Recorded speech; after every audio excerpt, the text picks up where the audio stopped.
be setting some of the standards for this particular group under the United Washitaw Dugdahmoundyah, which is a part of the Empire Washitaw Dugdahmoundyah, the indigenous organization in North America.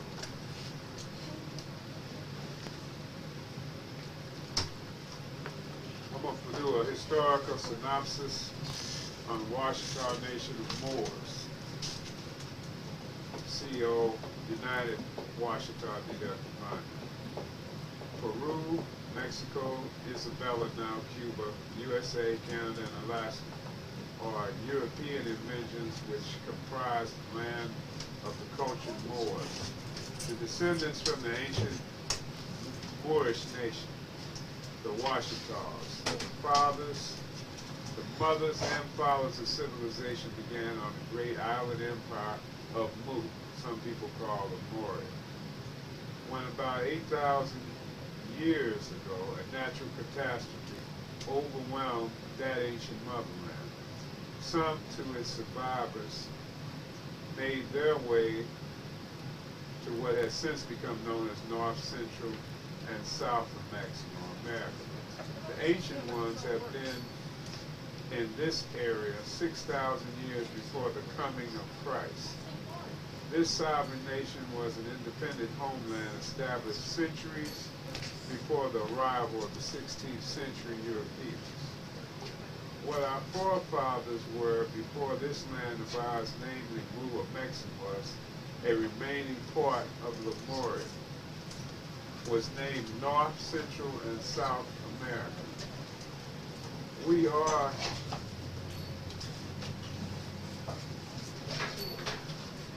that today without a doubt our contradiction, namely Washitaw. The name is derived from the so-called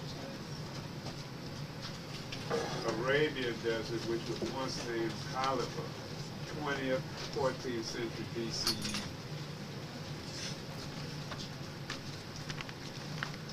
This is some of the history on the historical synopsis of the Washitaw Nation. We start with one. This is dealing with wars. What wars were fought in the interest of Washitaw? One, the so-called Barbary Tripolitan Wars, 1803-1850. The Napoleonic Caribbean Wars, 1804. The War of 1812 against the British, and the so-called Seminole War. All of these were wars that connect back to the Washitaw Empire. Another group of this same were,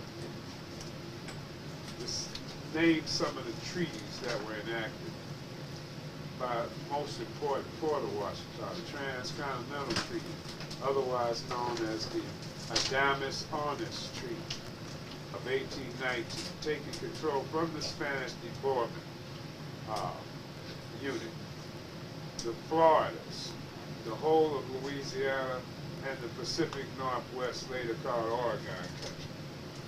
3, the so-called French and Indian War, 1754-1763, against the British, marks a point in the history of the Empire Washitaw Dugdahmoundyah. Who was the imperial empress at that time was Aya Maria. So that was the name of this particular lady.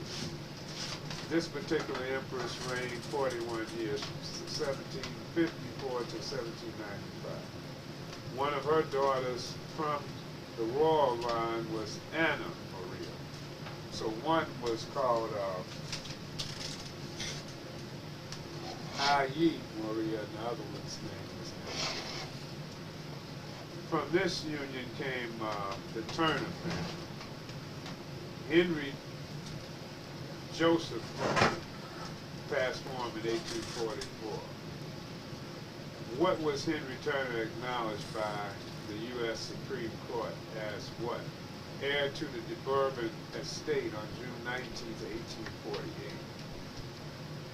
What is the Bourbon estate? The Imperial International Estate of the Bourbon Habsburg Empire, which includes Western Europe, the Netherlands, Belgium, Luxembourg, Switzerland, Germany, Italy, Sicily, Naples, Sardinia, Spain, and Portugal, as well as most of North America and the Caribbean, in addition to Central and South America, and through his Washitaw wife, Anna Marie, all of the North America west of the imperial demarcation line, 1713, or British Royal Proclamation line, 1763.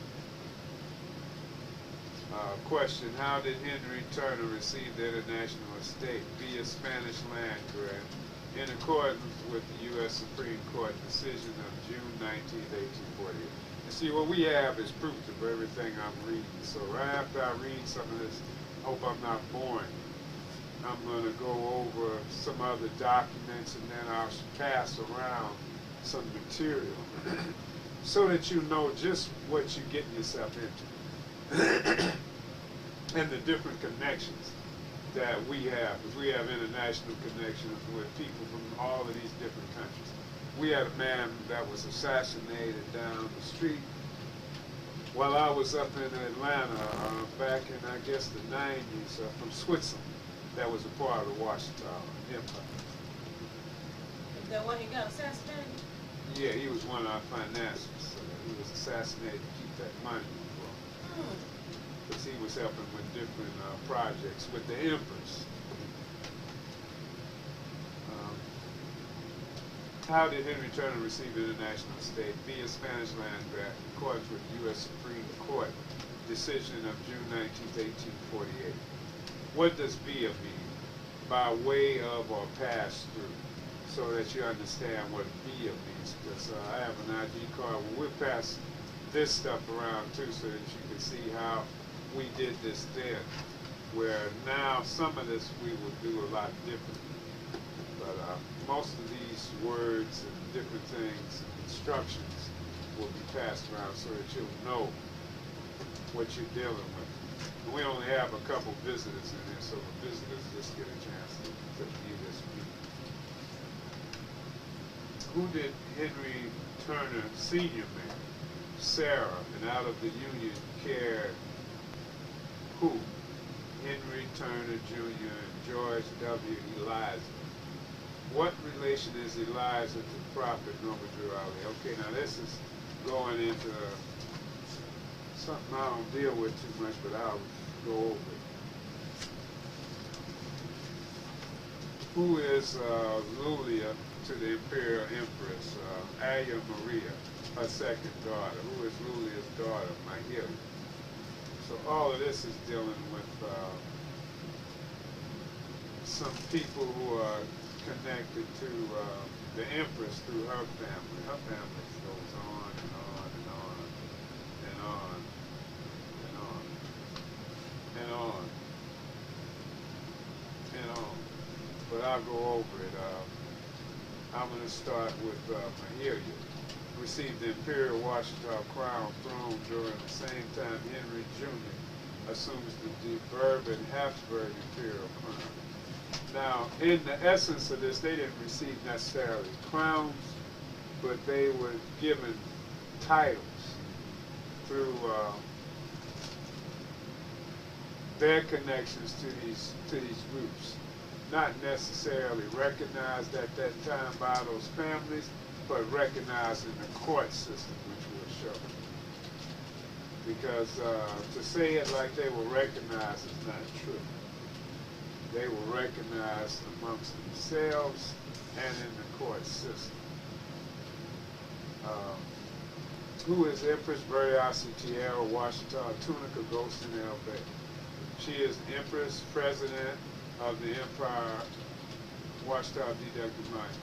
See, the people that put this together put president. We don't have a president, so they're, you know, putting in things that don't really have any bearing. Where was she born in 1927? Who crowned Empress Verdiacee? Her name was Delphia Kim Back. Who is His Excellency? None of this applies to nothing, so because it doesn't matter. So I'm skipping all this down to what is Ben York to Anna Marie, half brother. And then I'm going beyond this, because half of that doesn't make any difference, you know. Because all of these different ambassadors, that's not important. You can read it if you want to.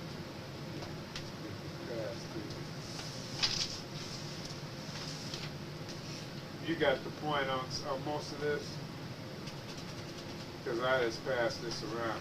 Some of this will be used, a lot of this will not, because most of this is something that one of the members of the Washitaw Nation wanted to push.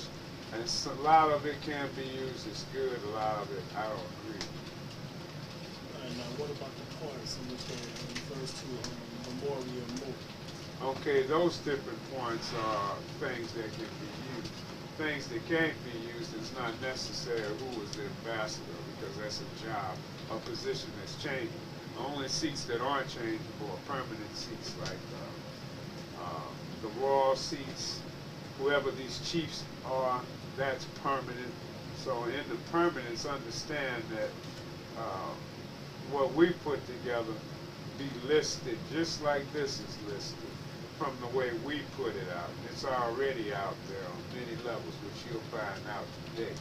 On March 20th in the year 2003, this treaty of peace and friendship between Mount Arafat Embassy, the Yamasee Native Americans, original Cherokee, the Seminole, Creek, Shoshone, Washitaw Mound Builders connected to Ben York's group that we just read about, the Egyptian Church of Karas, which is pronounced Christ, and the United Washitaw Dugdahmoundyah entered into a unanimous treaty to assist each other and to establish unity in matters of commerce and state. The Yamasee Native Americans, original Cherokee, Seminole, Creek, Shoshone, and so on, remain sovereign entities in their own right. The United Washitaw Dugdahmoundyah shall remain sovereign entities in their own right. Chiefs and dignitaries present at time of oral declaration between the above parties are from Mount Arafat Embassy, Renee B. Sanders Ill, Grand Matron. Dr. Derek H. Sanders Ill, Counselor Grand Master Nanya Hadkeef Ill, and Immoon Ill. From the United Washitaw Dugdahmoundyah, Prince Ramisis Bey, Taida Ill, Principal Chief, Zachary Ill, Principal Chief, Maluk Ill, Principal Chief, Shahid Dubois, Principal Chief, Davina Pierce Ill, Principal Chief. Those were the people that were present during this time when this was done. 1, 2, 6. Louise, which is the youngest principal chief, was not present, but she was there.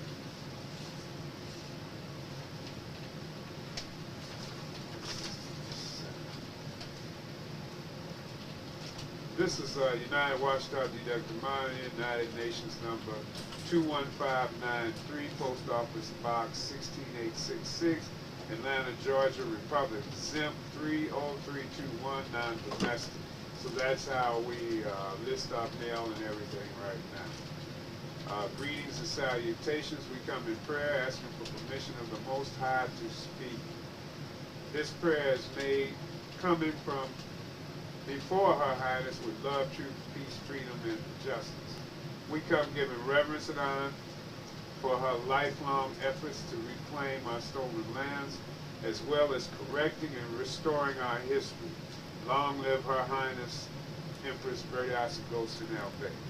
We give full recognition for our contributions, achievements, so on and so on and so on. The great women who have sacrificed their lives, such as Maria, Yawida, Manya, Washitaw, Harriet Tubman, Sergeant of Truth, and Mary, Mother of Jesus and Esther.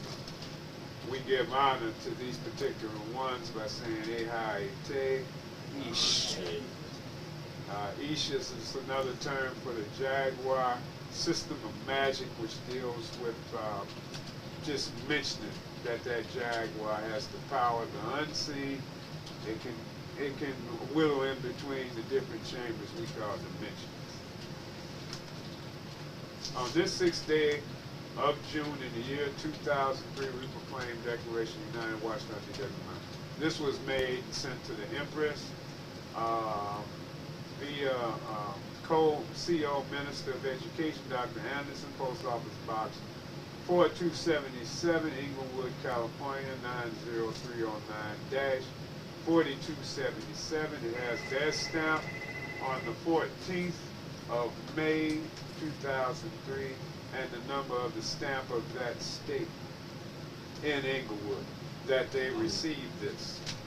On this day, I, Prince Ramisis Abel Bey, humbly take hold of the reins of peace, love, and justice by declaration of right of royalty to the indigenous right, having been named royal by Her Highness Empress Verdiacee, Goston El-Bey, El-Bey. When given the name, gift of name title Prince, I do hereby declare and state edition. They put Empire State Edition, which is wrong. If this state is not accepted by the Empress, then I, along with the primary chiefs, declare United Washitaw D.W. a state as an indigenous aboriginal claiming the right of self-determination as stated by 1933 Human Rights Act to the UN laws.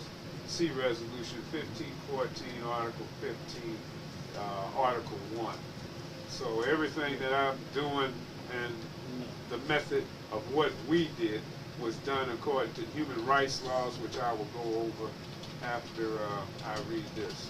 Our purpose is to reestablish our indigenous rights by observing and proclaiming our human rights as part of the Human Rights Act law, as observed by the United Nations towards Aboriginal people. I established this royal chair as observer, coordinator, counselor, with treatment established by Aboriginal royal societies worldwide. My intention is to declare the installation of a governing body of 12 primary chiefs, Prince Ramisis Bey, Nina Tawida Il, Nanya Zakura Il, Louise Dubois, Shahid Dubois, Nin Davina Il, Nanya Maluk Il, Nanya Ishmael Il, and White Bay, etc., to be announced, whose purpose is to create, enforce, act, laws, schools, practices, archives, treaties, ecology, anthropology, agricultural pursuits, etc., etc. The pursuit of Aboriginal law of bylaws of the universal 12 planets and one sun. These seats for life as United Washitaw, Prince Principal, and Principal Secondary Chiefs.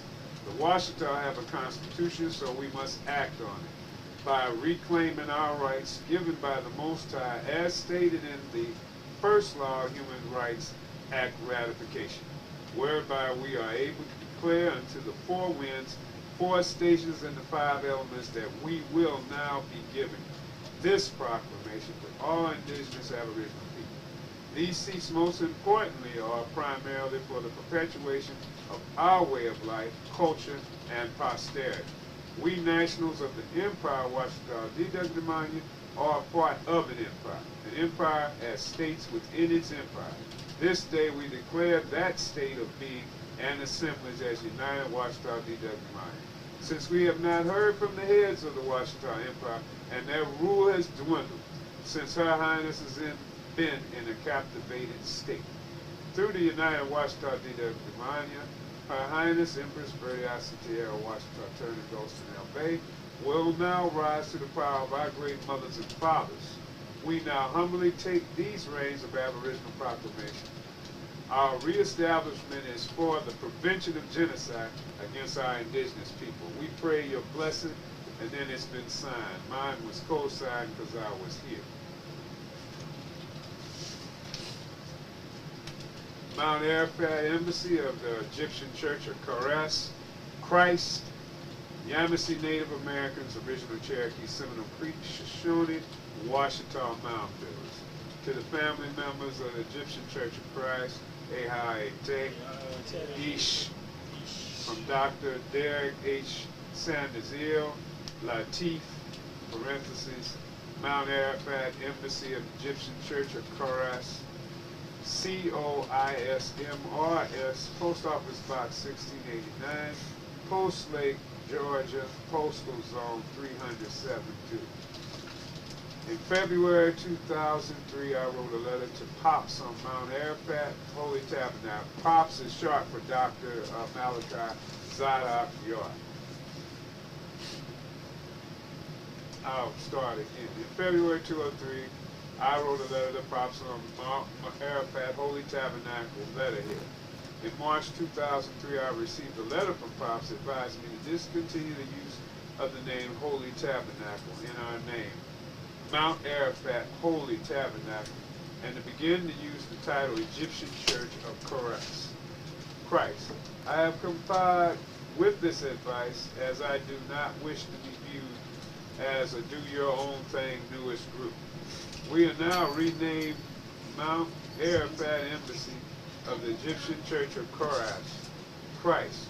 We remain Yamasee, Native American, Original Cherokee, Seminole, Creek, Shoshone, Washitaw Mound Builders, and are evolved in some very intricate indigenous matters. FYI, I have enclosed a copy of the materials we are using in our endeavors towards these ends.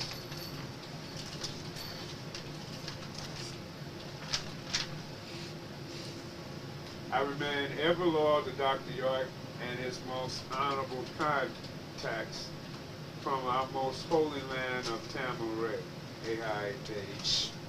Mount Arafat is one with the family.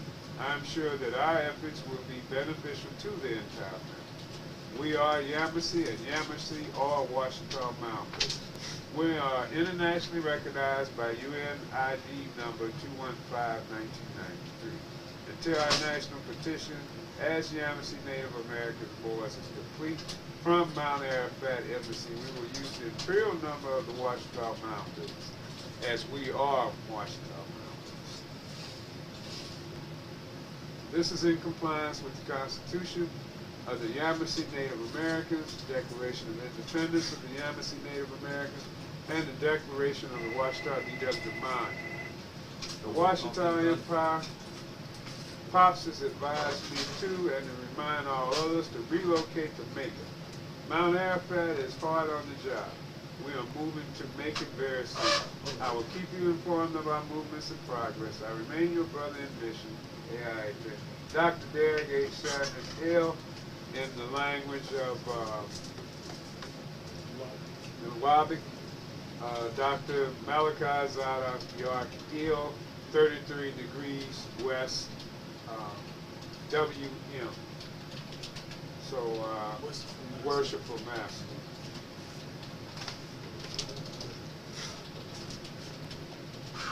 Okay, this is Mount Arafat Embassy, Egyptian Church of Christ, and what it does is, this is a letter that they sent to the Empress, which I will give you all to view.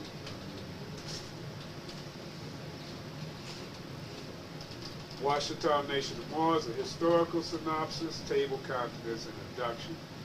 Imperial Empire, Dugdahmoundyah, diversity of citizenship, jurisdiction, federal preemption doctrine, executive and congressional plenary powers, political question, and so on and so on. What I'm going to do is go to the federal preemption doctrine and then pass it. Right, fine.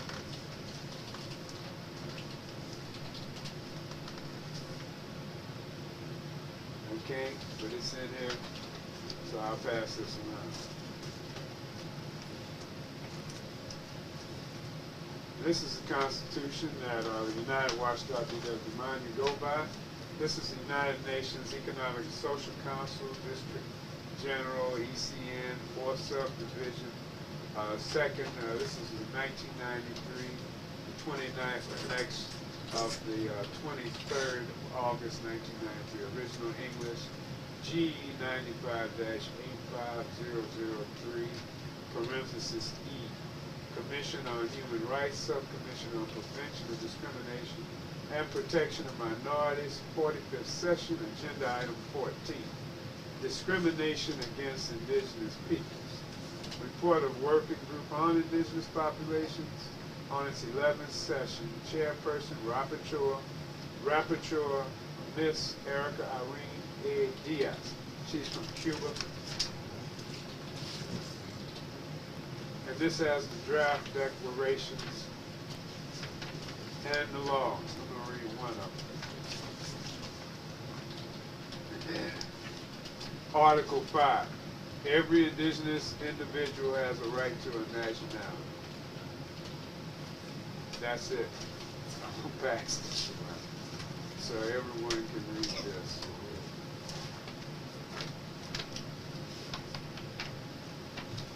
United Nations Economic Social Council, District General, ECN 4 Subdivision 2 AC Point 4, 1999, Info 230, July 1999, English, French, Spanish only, Commission on Human Rights Subcommission on Prevention of Discrimination, final list of attendance, G99-142227. And it has a list of everyone here. Washitaw, Dugdahmoundyah,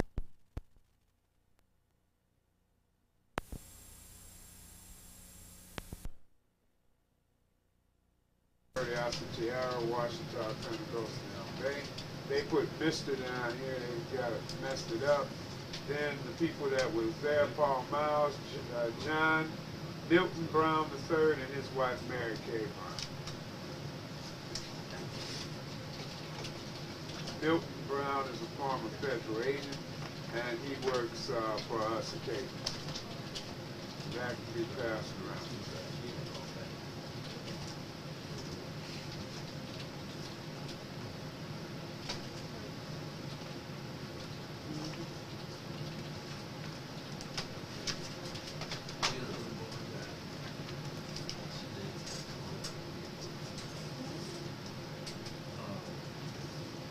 Okay, if you have any questions, any of this is a good time for those questions. I'll pass also around some documentation on myself. Definitely want this back quickly. With the things given by the Empress. And we move right on into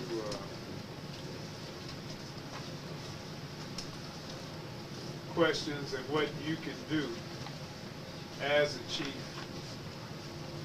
and in understanding the duties of that particular office.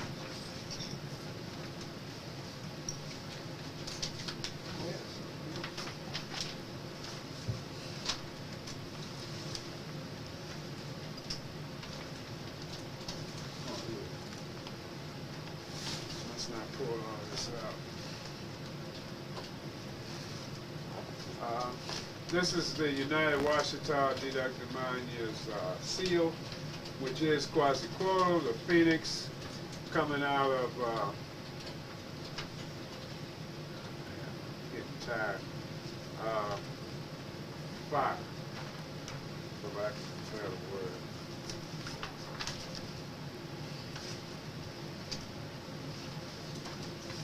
This is the certificate of live birth. This is a copy of the one that you have. My old ID badge when I worked security. This is the front part of it. And 2 stubs, claim stubs from when I was traveling. At one point we were asked to turn in all of our identification, and this was used to serve them with notice. You could say that they didn't have the power to do such, because none of them had been in office long enough. And this was the proof of it, because I was one of the few Washitaw, along with the Empress and those, that actually lived that life and carried that identification as our way of life, and even in our travel.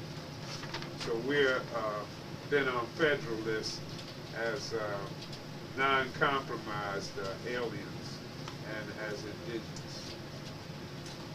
And I was listed then as a security person and stuff like that.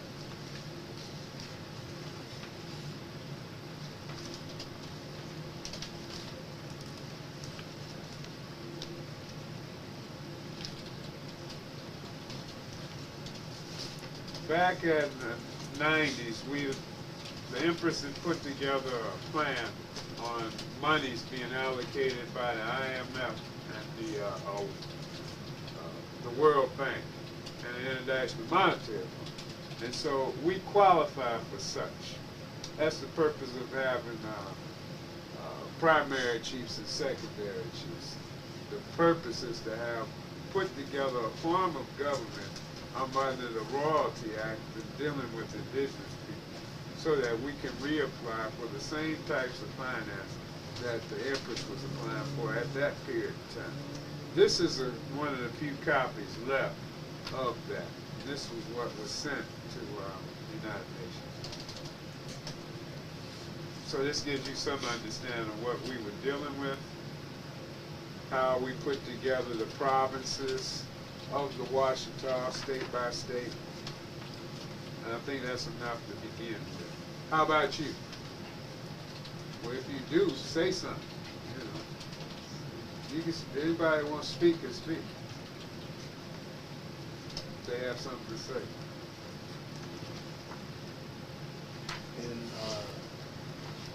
my relationship to the monitor, I guess in the future, once we do set up, whatever we're going to set up with the monitor, it will also be part, listed in part as a. So once we have a treaty, I have to get a treaty with you. That was part of my, I would say, purpose, because I always have a hidden purpose.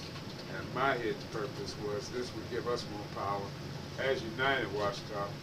At the same time, it's a good political move because it gives you power within the Montauk as a chief. You coming in as a chief from another group that's recognized you that has more power than them anyway because we're indigenous and they're tribal. Meaning they're up under government scrutiny, period.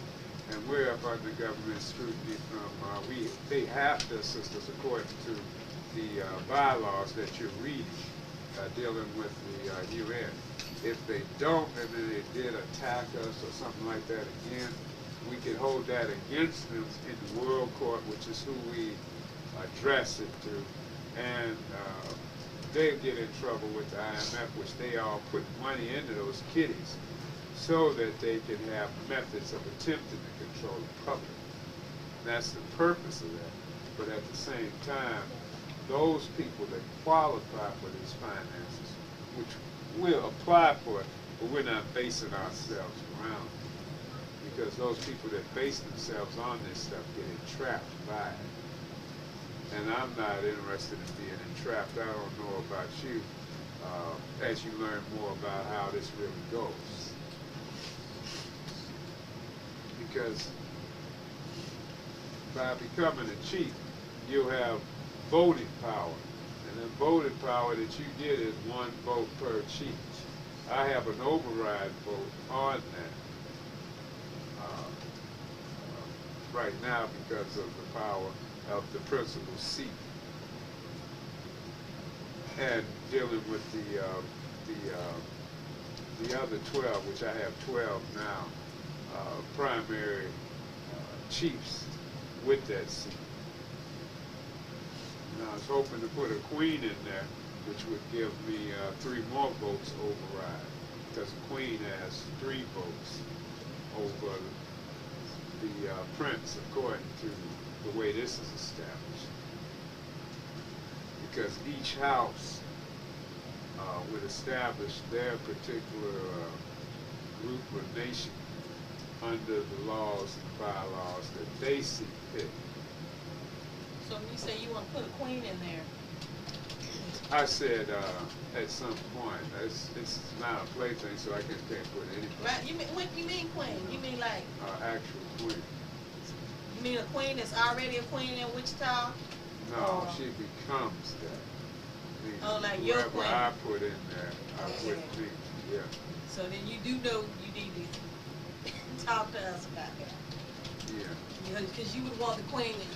In other words, when you say queen, you mean a queen is representative of what you represent and can represent us. Oh, without doubt. Cool. Yeah. Okay.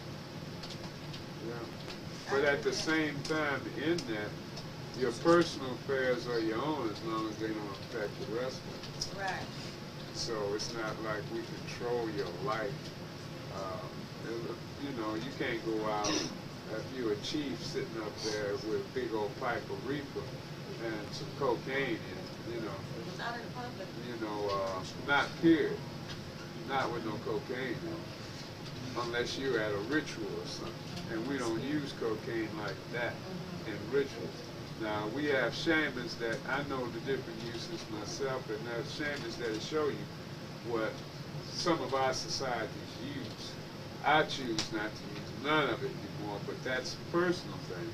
And in our societies, they do smoke hemp, and they use it in teas. This is used as a medicinal way of reaching. They use that, peyote, as a medicinal way of reaching the inner spirit.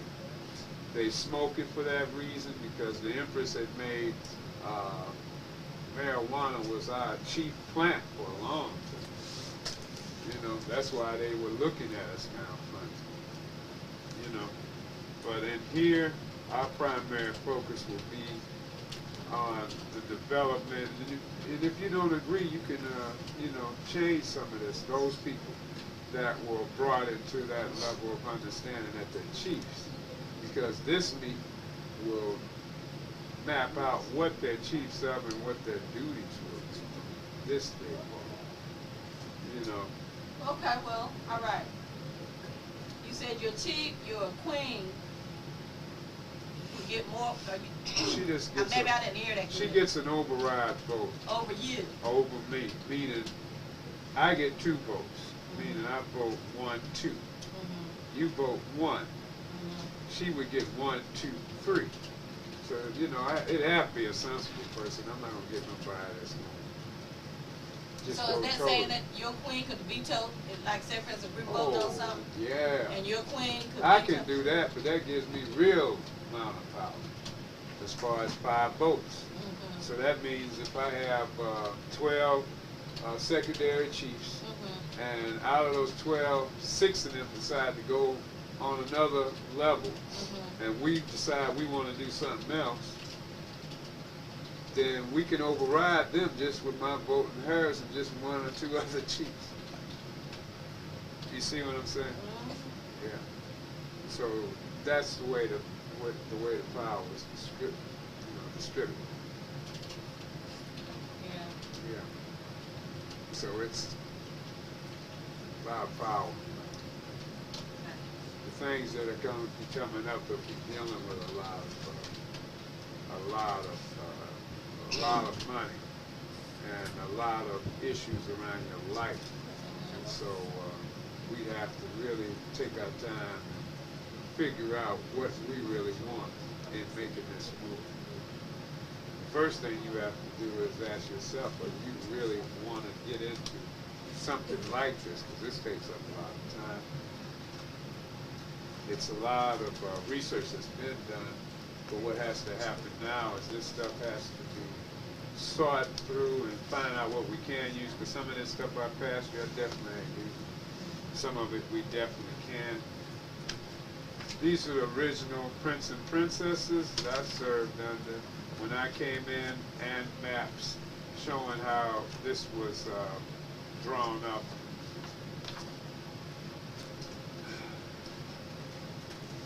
So in other words, we've lived like this for periods of time.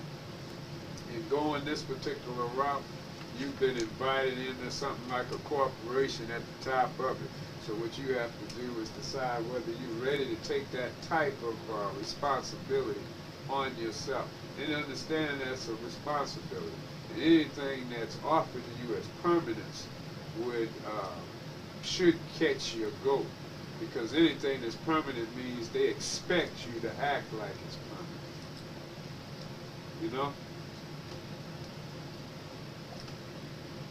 In other words, don't take your life for granted. Once you give your yay or nay on it, it's taken literally. That's that. You know? Because when I did this, my life was put on the line. And I've had people try to hurt me since this has happened. Before it got this far. So it's a serious type of thing. It's not a place. So the main reason that the people would want to do you harm is what, to stop you from promoting indigenous people? Not just that. for power because somebody paid them, and to slow down the movement. Movement can't be stopped now because it's you got so many groups out here saying they this indigenous and that indigenous, and I'm Tucson's little cousin, and Leroy Jones's uncle, and I'm the head of the Masons' cousin. I was there with Tommy Brown. You know, whatever you could think of, somebody's out there doing it. But what we have is we have cornered an original market. It's like you reached the head of the dial, and now you've reached the people that can control the dial. When you at that level, coming in. Now what you have to do is figure out, along with the rest of us, how to make this work, and at the same time don't get engulfed in it by the things that'll come up soon as the finances start coming. And the biggest thing that I've seen, because I've seen the money before, and I remember what happened last time, was the people that were in at the top get a little greedy, some of them, and then some of them will get caught up in who they are. You know, like an Empress used to demand certain things, and when she spoke, she didn't want nothing.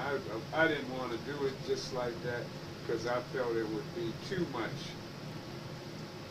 stress on the people, but at the same time, we have to remember who we are in these different seats and carry it accordingly. Otherwise, we have no order, we just have some foolishness. And that's what was discussed with the primary chiefs, and that's what's being discussed with you now. So the level of protocol starts at the royal seat, comes down through the chiefs, and then through the general membership. General membership will be accepted through application. Even yours will be dealt with the same way. And in that application, we have a small fee. It's a $10 fee for this. The processing of this, though, instead of doing what we went through, some of us had to pay $500. What was it? Do you remember $550 or something like that to become registered as Washitaw with the UN? And part of the raid on the land down there occurred because some of the Washitaw didn't receive their paperwork, so they called the FBI, according to what the FBI told me, and issued, you know, that they had regrets fooling with the Washitaw because they did not receive what they paid for, meaning they did not receive their paperwork or anything else. And then some of them had put in for this or that, the licenses to drive and all this, and it didn't work appropriately for them. As you can see with me, certain things work, but my identification looked entirely different from theirs. You know, there was a lot of stipulations that were different. I had mine drawn up myself, and I got it approved. Theirs was drawn up by whoever was doing it at that time in administration. By the time they changed it, we had been raided. The paperwork was being held up by the FTI and the customs and all that. That went on for a couple years, and then it was released to Joe and them. Our stuff, we were never really bothered because my end was security at that time. By me being security, I was doing to them what they were doing to us, investigating them. So what we did was we just flipped it back on them. And since they were found wanted, none of us ended up in jail. The Empress did get locked up because somebody had a joint in the car. Just happened to have a joint in the car. And then she ended up going to jail. She got out of jail. Something else happened, and then she ended up in the old folks' home, and somebody jumped on her because she said she was an empress. And if you heard about somebody telling you they was an empress or an empire and all that, you look at them like you cleaning their bedpan. You the empress, huh? So you know what happened there. And when people first hear about this stuff, they take this stuff like, this couldn't be real, but people that have been around and read a little bit know that this is a real thing. what you're coming into is definitely real. And where we go from now depends mainly on what we do as a group. I myself, if one group doesn't make it, I'm going to pull up another one. That's what I told the group up in Atlanta. You know, got some people that are politically inclined, in tune, have traveled internationally, have been over here. I've never been. I usually was keeping the house and the property because she trusted me at the time to do that job. I ain't go in her stuff or read her papers or none of that. I just did basically my job. So she would take the rest of them with her that had been there long enough. And one of them is the primary chief. In fact, two of them are primary chiefs. Louise is the youngest chief. She's 15 years old. She's been around the Empress, kind of came up like that. And she's been to the United Nations and dealing with the issues around human rights. So my idea was to bring in one child that could be totally groomed in this from that age. Because if you have children and they come up in this, then they come into the bloodlines that are being recreated right now, which is another part of my purpose. But that's my shadowy purpose, which wasn't written on. But it's being mentioned right now because that's a fact. And that's what you're offered. You get a chance to, as they say, live forever. Some people write history. Some people read history. You'll be history. You know, some of us in a couple books. I'm in a couple of them. One book they call me El Rukin, and in another book they call me a couple other things. You know, but those books are already out. Then they got stuff that they're writing about us right now, the stuff that happened down there, and the stuff that we put out. Because I want to put out a couple things about what occurred down there that hasn't been in any book. So that's what I have to say on this.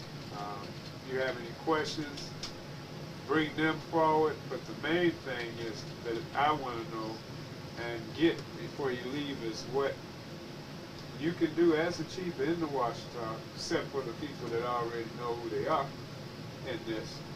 And you know, put that with your application so that we can go over it and make this thing work a little sweeter. Because the main thing we need is administrative staff that has enough training and enough room to go before heads of state, city, and so on with whatever premise we're coming out with. Be it a school for children, or my main primary projects, which are dealing with agriculture and keeping our ways. The best way to keep our ways is to have our own museums. And the only way to keep a museum going is to have our own archaeological digs. So we have to have people that are versed in anthropology ourselves. By us being indigenous, we would be the best anthropologists because we are those people from yesterday. Now, as soon as you sign that, as soon as you say you are that. So it's your responsibility to know who you are and to have understandings of history that go beyond stuff like the Celestine prophecy and stuff like that. You want to get deeper than that. You want to have understandings that would take you into like the international decade in detail. These are the maps. Did I pass these around before? Okay, well this is the international decade. This is from 1995 to 2004. This is dealing with the permanent committee that's working on this. I want to get somebody in this permanent committee. So we're working on that. We're also working on our own identification number separate from the Empress's number. And Dr. York's people are doing the same, and several other groups that I'm dealing with. We have another treaty with Muslim Mosque Incorporated which is up under the auspices of Imam Jamil in Atlanta. We have another treaty with Rainbow Shamans Incorporated, Iroquois,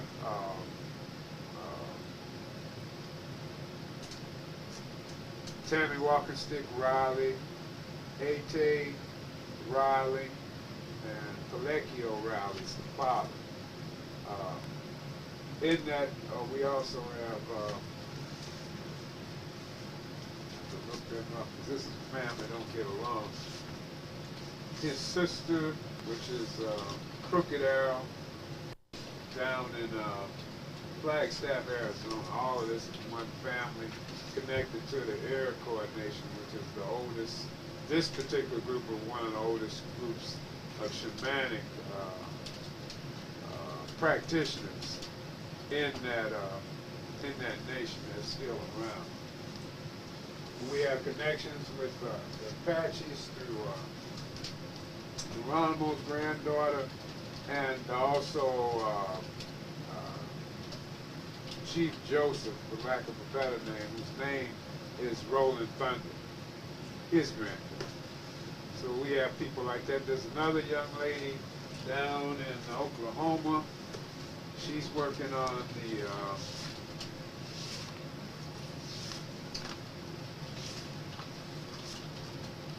they're part of the Iroquois consider themselves Washitaw, and so they accepted herself. Andrea, I can't think of her other name, is with the Kiowas down in Oklahoma. So I just talked to her the other day. So we've got people in different places. We got some people on the Hopi reservation, I can't think of their names, but we'll be compiling all of those different ones and getting the connection. The ones on the Hopi are chiefs. One thing I want to do here is continue to unify these different indigenous groups through their leadership so that we'll be able to have a greater voice in the United Nations, so that when we do go, because we have people here that might want to go there, so we have to come up with methods to raise money to send our people, because they're not going to give it to us right off. The Empress never received a quarter from them, so what would happen is our people would have to come up with most of it themselves. What we would do is devise methods to take care of ourselves, and then from those methods put forward like that. One way is the pearl is always in the fish's mouth, so we can always ask and it can be given. According to the ratifications, if you read them and the laws under them, we don't have a lot of limitations as indigenous people. Our limitations come from not knowing what our limitations are. And by us not having a lot of them, we need to utilize as much as we can in what you read. And you need to read that, get copies of that, you know, as soon as possible, because that's a tool that we'll be using a lot of. We need to know what an indigenous person is. If I ask you right now what an indigenous person is, Ron, what would you tell me? I'd say that That's a what? good answer. Or what? native culturalism. Of this land? That's good. Well, see, I'm glad you said that, because I'm not sure I would have known the proper answer. I would have said somebody that was born here, you know. That's a good answer. It's a good answer, because it doesn't have to be Aboriginal. As long as the person understands that this person originated in North or South America, because that's what it's about. We have people that's Washitaw that I know are from Peru, because I used to sit down with them every day, and they were, just kicking the breeze with them, rather than speaking English. We have people in Mexico that are Washitaw. So once we really start moving, we have Hawaiians that we have treaties with. That my plan would be to intermarry with some of those families, even with the Zapatas down there, because they got a lot of political power, that would be a good move. Therefore, that push you in with some people that could afford to help you with things like, let's say we want to get into oranges, we want to get into grapes, we want to learn these different things and deal with it. That's if we want to do that. That's one level, because these people are already doing it. So those are different aspects. But these people are fighting wars too as well. You know, those particular ones fought their way into Fox's government. And Fox brought them in, like I think the year before last. I guess the U.S. is approving, but now the U.S. and all them are kissing and hugging. You know, that's the way it goes too. They look like they fight you. If you know what you're doing, you last. If you don't take their money, you last. If you don't get up there and start selling their drugs, you last. If you don't get caught up in half of the games they play selling passports, paper, bonds, you last. Because as we go on, we'll get what's considered diplomatic immunity. I used to have something close to that when I was doing security, but it didn't bother me much. And when we were traveling before they changed these laws, they weren't bothering us. But then after they changed the laws, before they changed the laws, Joe took away the privileges of one of the security people. See, when he tried to do it with me, I refused him and sent them a copy of my IDs. But with this guy, the FBI stopped his passport because they said to stop him. With the move that I made, they can't do it, nothing. And once they received the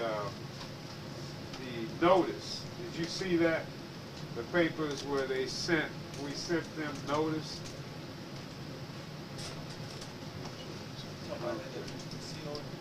Yeah. Okay, you saw that. Well, that gives proof that they were served a notice concerning the United Washitaw and know what we're doing.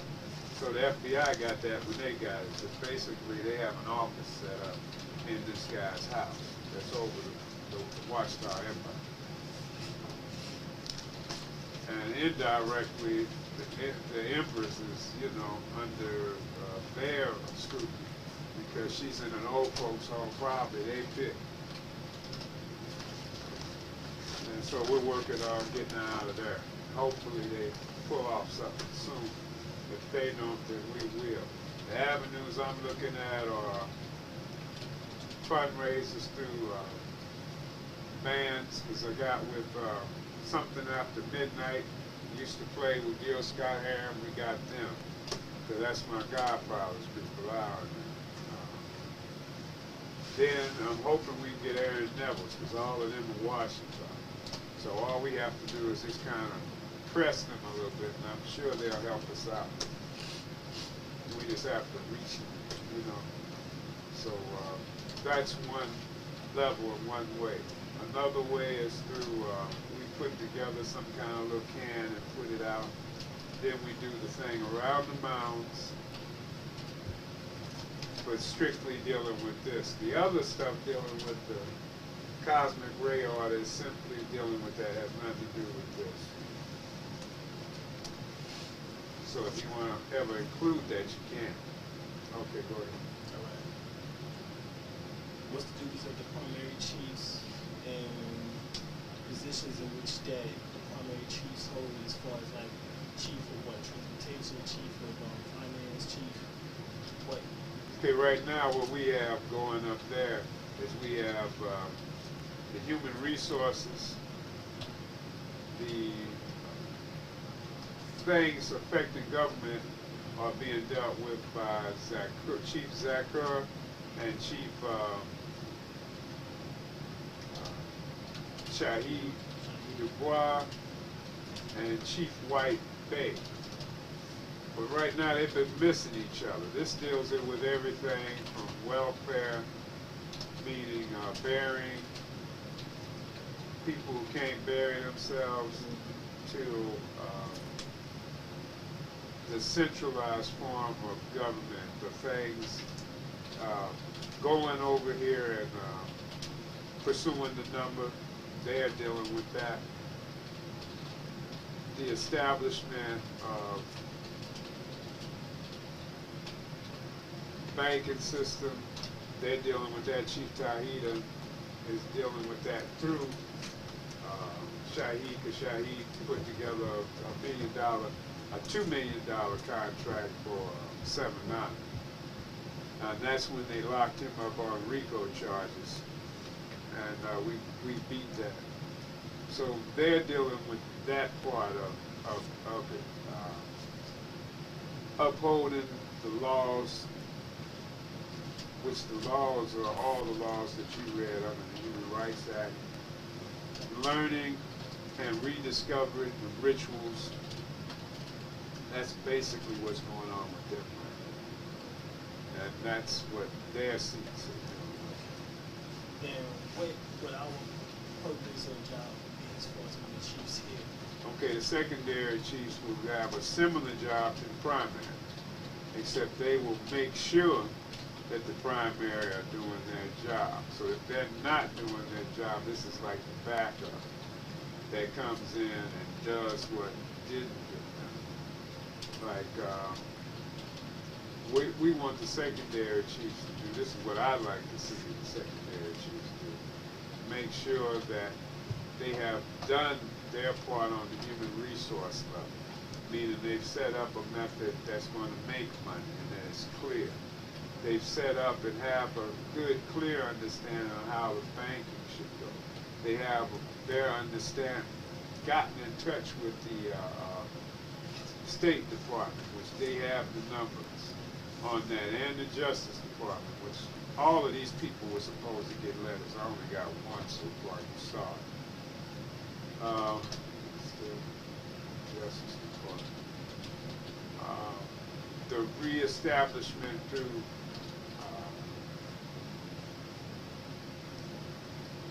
the finalization of the paperwork, making sure that that's done properly. You got an idea? That. And that should be listed in this paperwork concerning it.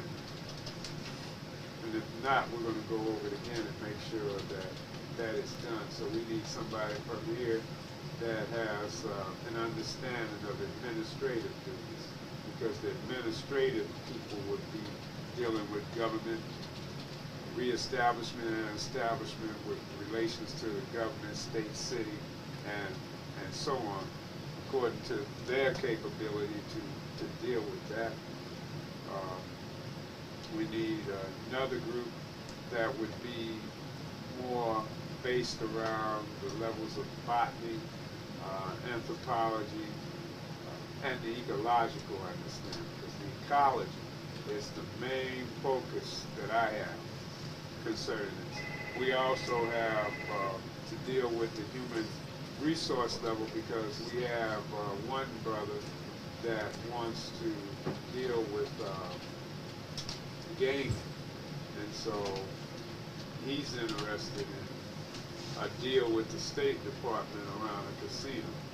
So we have to get ourselves established before, we can even endeavor into that. And that's the purpose of this one, to put those particular seats together.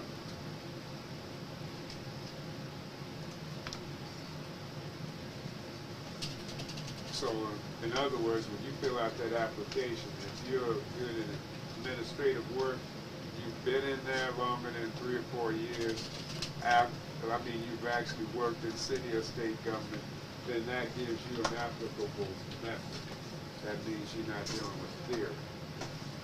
Because years ago, I was involved as a precinct captain in politics in the 4th Ward Democratic Organization. After that, I was campaign manager for a certain person in St. Louis. We got over 30,000 for an unknown straight out of high school.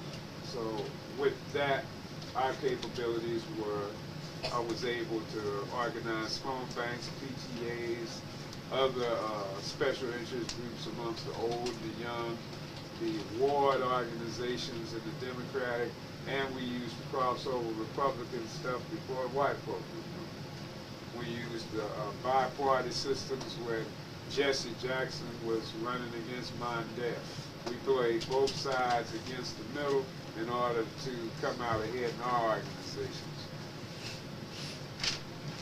So that's what I used to do in politics beforehand. We were tied to most of the religious groups as well as all the gangs in town and in the prison system. We were also tied to the different politicians that we were able to gain justification from. And we were running motel systems and stuff like that at that time. So in this particular time, we need people that would really know how to run government. And the secondary chiefs, what I want them to really focus on is just that, being able to make decisions on something like putting our heads together on how to create housing. And with no money at all, because we don't need the money, we just need to know how to move. And when I'm speaking of and knowing how to move, if you got somebody downtown, you got $8 houses, then we have to go through somebody's ward politics machine in order to get those $8 houses. I know because I used to play that game. We send somebody down there that is queued in, meaning they're connected to them. What you do is you get their contractors to help you. And in using their contractors, everybody makes money, and that's the way it's done. In that way. Or we go the best way we can go and don't play the game. We do the work ourselves. But sometimes you have to play, sometimes you don't. But just so that you know the rules. We set the rules when we set them, but when you don't set them, then you have to play by others.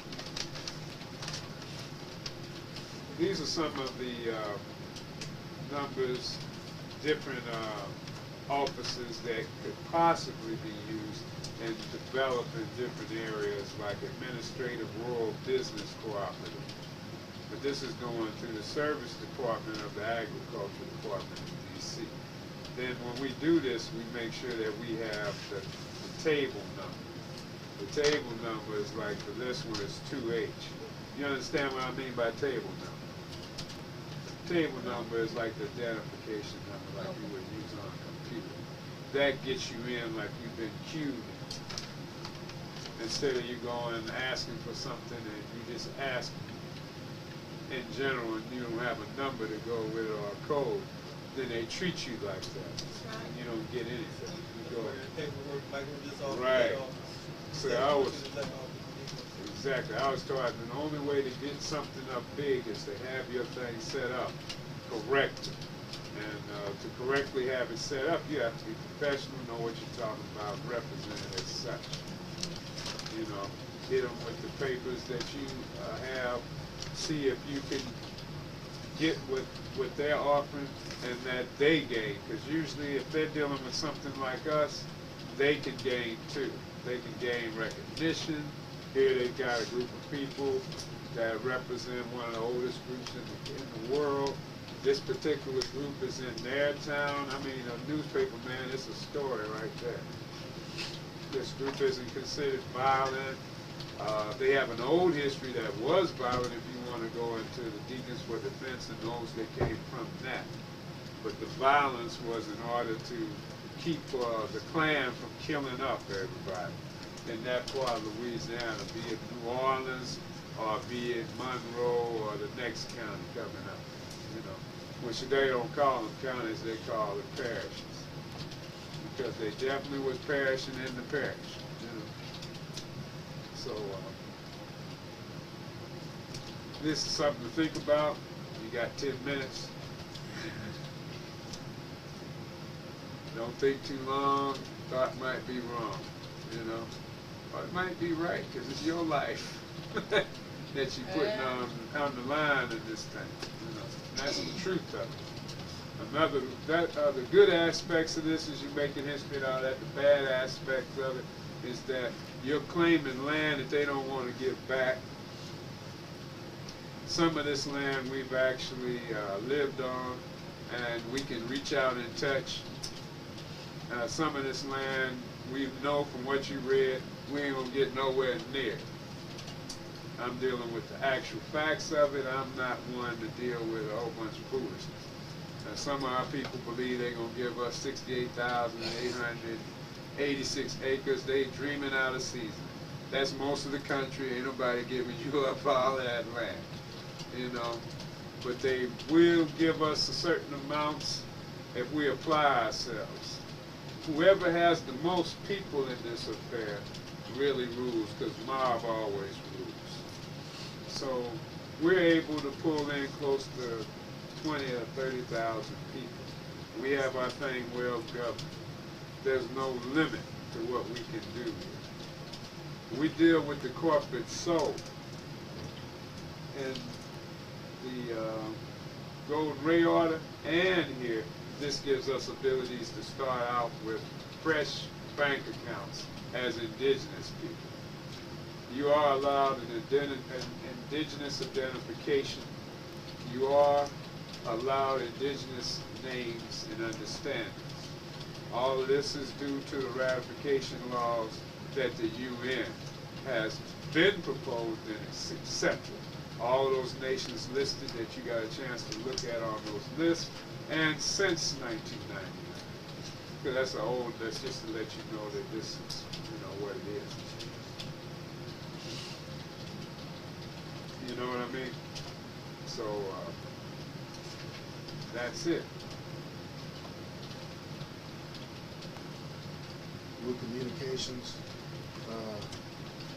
be a department in and of itself, or maybe Communications communications would fall under two or three different levels, because you have communications on one level that deals with, in general, propaganda, that would deal with human resources from the level of putting out the different excerpts and understandings. This would go under a category dealing with like news or productions. I haven't even thought about that. I was thinking about basic government, treasury, security. You have to have secretaries, because in this you need a lot of different information recorded. So you need somebody to do it with a tape recorder. You need stuff recorded by pen. You need somebody to double check the people that are doing the secretarial work, because that's the key to people getting locked up in trouble. What was written and what wasn't. Having the right understandings. When you deal with fraud, fraud says that you didn't do what you said you were going to do. That's all fraud is. Not being able to complete a suggested mannerism through speech, through sign language, however you communicate. And then conspiracy is anything known or understood. That's the easiest way for me to deal with that, because they wanted to accuse me of a bunch of conspiracy, but they didn't have no case, but I had the case reversed on them. Because they had a conspiracy to lock us up, they had a conspiracy to murder us. And I proved that through the sickness that I'm going through now. I'm suing them about this, going through this ailment. I'm not through with them at all. But I'm waiting until after this is well on its way. And paper-wise, we're well on our way. Now this part of it is to make sure that it's actually working. Then I can go up there and tell those primary chiefs to either, you know, move along, or we can vote them out and get rid of them. Because see, the votes work like that too. If somebody's permanent, but they're not living up to that point before the first 4 years, but see, we still have that stipulation. Within 4 years, you go through what do you call it?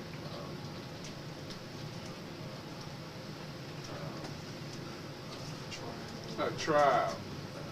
I'll put it like that. I can't think of the word. Probation. Probationary period.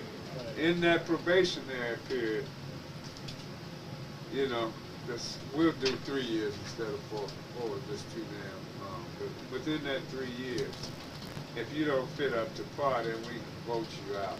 Because everything here is done through vote. When I say cut off somebody's head, when you fire them, that's the same as killing them, according to the dictionary. You know, so that's what I mean by kill. I don't mean we're going to go out there and get the security people and tell them hit these folks, because we're not about that. First of all, our nation used to fight a lot of people, according to the way we were taught. In Louisiana, we didn't get along with half of the different Indian groups. We were killing each other real good. And our basic allies were like the Seminole, the Blackfoot, Creek, the Choctaw, the Chickasaw. We used to kick tail on the Cherokee most of the time, according to what I was taught. Because most of the time, Cherokee wanted to play white, even the dark ones. Yeah, Cherokee had that. Except for about 2 or 3 that dealt with the languages. A lot of the Cherokee would go over. And then a lot of our people kind of, you know, different ones did different things. So it's not like you point the finger at this group or that group. Because basically all of them did the same thing. Trade each other and got gypped out of our heritage. What we had opportunity to do right now, and you in that position, is to reclaim it at a level that's higher than most of the Cherokee. Because the Cherokee are up under 501, 2 3s, 2 Cs, and any other kind of 2, and 501 that they have, or 50, period, which means that you're managed by the government. Now, every entity is managed by the governments, but we won't have them come and check in our books or anything like that. What they will have a right to do is check those books dealing with the affairs of their government. And that's any arrangement we have with them, which would be done on a quarterly nature, usually like in indigenous nations, maybe every couple years or so, because half of the laws don't apply to indigenous people. But you have to make sure you have a relation with the United States, because they don't believe in supporting nothing. You know, even if they signed the papers. Now, the Washitaw Nation was approved by George Bush, I almost say the first, because that's the way I feel about it. But old man Bush, we call him Papa Bush, and we've got some paperwork that every year when we usually go down there to Poverty Point and have our big convention before we broke apart from each other, we would make sure we mention him, because thanks to him and his missing the Empress, just thinking she was some big-booted old woman bent over with some glass, 2, 3 pairs of glasses. They thought that that was the deal, and he slept on her, you know. He signed this, and he signed us right on into existence. So we thank Papa Bush for signing those papers for us. And he couldn't change it or nothing. And every time he thinks about us, I'm sure he says, that damn Verdiacee, you know. But we didn't have a lot of problems with them, because a lot of them were trying to be the Washitaw, and probably were. Because when the FBI raided us, he said, well, most of the people that raided the house were Washitaw. I said, sir, could you say it again so I can get that on tape? And he didn't repeat it, you know. But I didn't say that part. He knew I was taping. And I just ran out. Because dealing with the security part, I personally deal with them, and then they won't be dealing with nobody but myself and their self. And the chiefs, according to if they have any problems, then they go and deal with that. The security, what I want the security to be is real security. So I want to make sure that we apply the number, and then we make sure they get the real training. Training similar to what I got in security training beyond that, where when they go over to the UN, they're trained by the United Nations security people, who are usually from different nations, and they have programs that help you with your security people. Like you might have somebody that you have a lot of options. United Security, you don't have to worry about it no more, because it's not your affair. But when we dealt with security, nobody dealt with us. Now, I didn't deal with anybody in that way. That they didn't discuss. I didn't discuss security business with just the heads. That's it. Now you are the head, so you have a right to ask questions about anything that you know, have a problem. And you have to see yourself as heads, and you have to see yourself as chiefs. And whenever you're dealing with anything with the United Washitaw, you're secondary chiefs, which is really just one step away from being primary. In other words, the secondary have most of the work. You know, the primary have the luxury right now of doing their job and not doing it. But the secondary, we're going to get it done. And then getting it done, you'll end up with probably the real power. The real power is always wielded by people that do the work.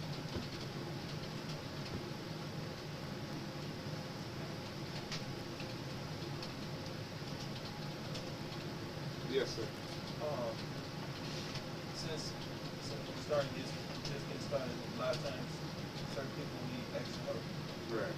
So we might have to work to help that person get something done that's going to help the next person. Well, those type of things, we have to establish ways to assist each other, which this is established already by the primary chiefs. We don't want anyone, even like myself, to be a burden on anyone, because we went through that with the Empress, where she had become almost a burden in the beginning. But the Empress was wise, because she was former mayor of like 2 or 3 of those counties down there. I know of 2 for sure that she was mayor of, Richwood and Columbia. I might have got the name. No, that's the one that's named over there. Huh? That's the one you named over there. Okay, yeah. And then she ran Monroe. She ran Monroe. Like with the mayors and all those people and the sheriffs, when they had problems, real problems, they come to people in the governor's office, like when they had all those cases, they were coming to her. Investigations, which I can't go into that I know about, they was coming to her. That's how I know so much about investigations, because a lot of people coming. They was the sheriff. They was the this or the that. You know what I mean? The guy that raided the house was the director for Winsboro, was and is related to the Empress through his wife. His wife is her cousin. So it's like that type of family thing down there. Half of the people are related. Even the white ones, they're not really white. They look white. So, you know, or they half and like that type of thing. So it's a lot of that type of racial type stuff. A lot of Lumbies. That's why when I met them Lumbies, I didn't have no problem, did I? As soon as I talked to them, I just started using my accent from down there, like that I'm talking now, and they were like, it's entirely different. They were like, yeah, I'm Lumbee. I said, well, can you tell me about what you're doing and how you all really got it going, and where are your chiefs, and when you meet at the powwow, you know, give me something. And they didn't have that much. They would tell me, well, we don't know that much, but it was a blue-eyed thing, you know. That's what he told me. I said, well, you know that y'all all came from us, and we're the original mound builders. And they were like, wow. Because, see, if you're into that Indian thing and you hear something like the mound builders, you already know who the mound builders are. The mound builders. So you're like, oh, man, I heard about them down there in old New Orleans, you know. And so they start drawing off of that, you know. And then they understand. I said, yeah, we got some Paso Blancs in the family. So and then so I said Paso Blancs in the family. They change. They really become supportive. Because Paso Blanc, you know what that means. In French, that just means pass for white. You know, and I said a nonchalant way so they understand, you know, it's like that. No smiling, no feeling at all, but a feeling. They get the picture. And so even if they're Klansmen, they want to learn more, because a lot of those people secretly support us down in Louisiana. but they secretly support us. They supported Queen Mother Moore. They supported Marcus Garvey. They support them because they distinctly didn't want to mix. I myself didn't either, but the Empress told me never to say that publicly. Because by being indigenous, we welcome all groups. And by being the first indigenous people, we have to welcome all groups because all groups come from us.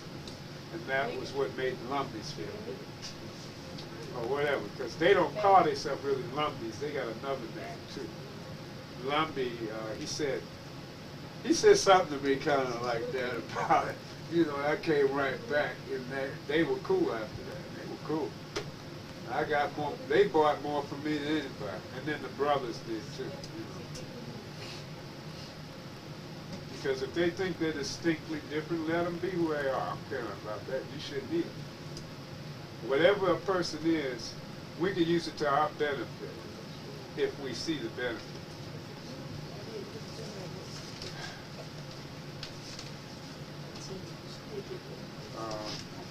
These applications will go out, and when you fill it out, if you fill it out, because you might have reservations. Somebody talking about cutting your head off. You know, I'd have reservations. You know, and you're not a part of this, you just watch it. So, you know, if you know, you think that you have indigenous blood, because you're like, this is a whole different thing entirely from what we're talking about. Yeah, it is, but anyway, give it thought. You know, give it thought. Jump into nothing. I had been studying this stuff all my life, so when I got the opportunity, I jumped right on it. And that opportunity took me all the way to this title I got now. And don't tell them where we're going from there. You know what I mean? Because what I like to see is the unification of all of the indigenous groups, and that's the main reason I came here, to get my help together to start it off. Once it gets started, shoot, there's no telling where these children might take this thing. Because once they come up in this type of thing, then they'll be able to grasp it from the level of understanding. It's got a little bougie click to it because it's dealing with royalty and it's dealing with leadership on that level. But not to the point of being bougie enough to misuse people for our benefit so we can be seen riding in roses and stuff like that. But if somebody gives us a rose, just like the Empress said, we'll take it. But we're not going to take our money and buy no stuff like that. I wouldn't suggest it. I would suggest buy farming tools, trucks, we need boats, because this world is changing. And it ain't changing. Those ice caps are melting. And with that, we need an ocean line to survive what's coming on that level. And that's coming, and most people sleeping on it. But you need something as big as an ocean line, or at least a frig. And if you know what, I've never been in service, but a frig is a big, big, big, big ship. And they usually turn frigs into ocean liners when they go commercial. So we need to look at stuff like that. We definitely need to look at donations on those levels, because we can get anything from cars to houses, and then set up that property accordingly. I'm more interested in property away from the city, because the vibration is not only better, but you have the ability to raise livestock and your families without being around the hoodlum influences of the city, which are being set up now to destroy even the Europeans. I'll put it like that. They don't care about little Europeans now. You see them with their pads hanging down on their knees. And this is all method to set the little brothers up for jail and all kind of low-life stuff that they're perpetuating on us through song, dance, flip, and flop. You know? And we just don't need it. And so that's where I am with that. And so we want to make sure that even the councils, because the chiefs can set up councils, within this thing as well. So as we get other people, we'll put them to work around making sure that we have social arenas that would keep us from having to, you know, the youth from being just on that page. But at the same time, not looking down or putting down other people that might be there. Because we want our children to know things like everything from the opera to African ballet to every culture that exists on the earth we should know about. We should have materials on things from everywhere. Because by being indigenous, we have ancient history and a progressive history. And that progressive history comes from those things that digress from us and became the things that exist now.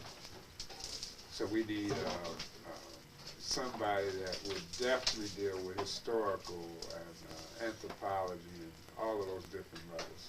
We got to have that. We need a chief that has much experience in the sciences. I wish I could pull my younger brother, because he's got some programs going in St. Louis that are excellent for teaching gifted youth. But I think right here amongst the chiefs that we have everything we need. You know, as I came here, I couldn't believe it. I said, damn, it's already there. Ain't got to find nobody. And, you know, I didn't say nothing. And I said, daggone, you got a whole group of people already there. You know, educated pretty well, have some understanding of life, have direction. So with that, you can really put together whatever you want in life. If you have direction, you've come through some type of training where you've taken orders, then you know how to accept and give them. Because if you've never taken an order, you can't give them. That's just damn impossible, because you won't know how to conceive how the other guys think, because you've never been the other guy, you know, on either level. And so all that's a responsibility that the chiefs have too. Socially knowing how to handle people without having to handle them, meaning have enough care to look at what this person is thinking so as not to cause a reason for a dispute or whatever. So it's we'll go through a lot of stuff around that later.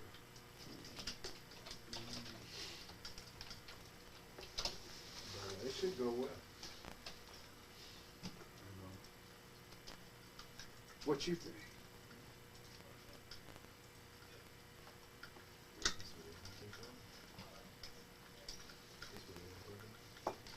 Yeah, that's what I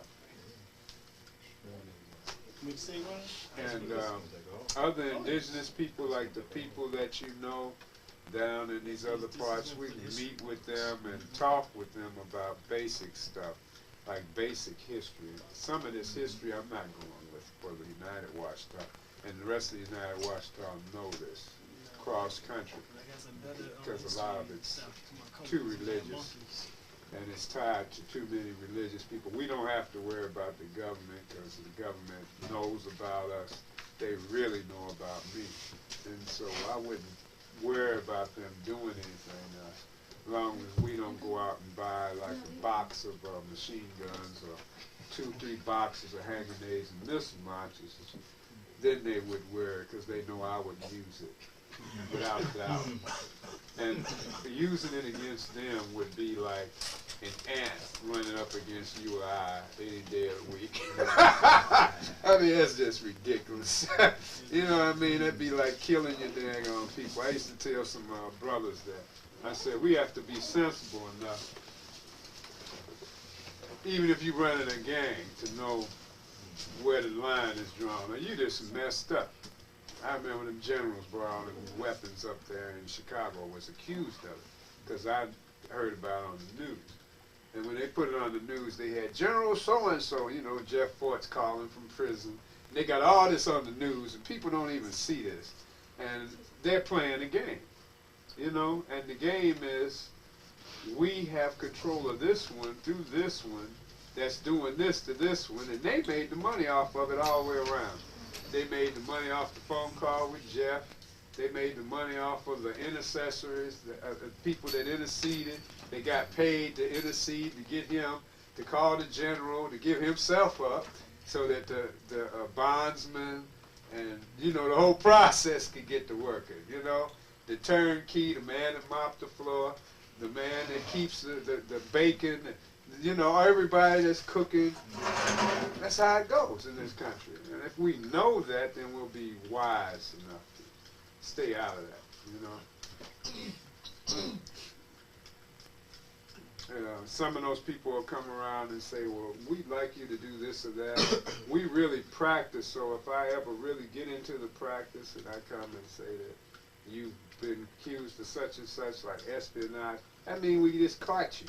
And just go willingly. You were just caught. So I know that they will do that occasionally, and we don't want that in the core groups at all. We just don't want that. If they there, we got them there already, you know, because I've been around a whole bunch of CIA agents when I was down there. They used to come through all the time. And FBI, we didn't find out they were FBI agents till way later. And they used to work with us.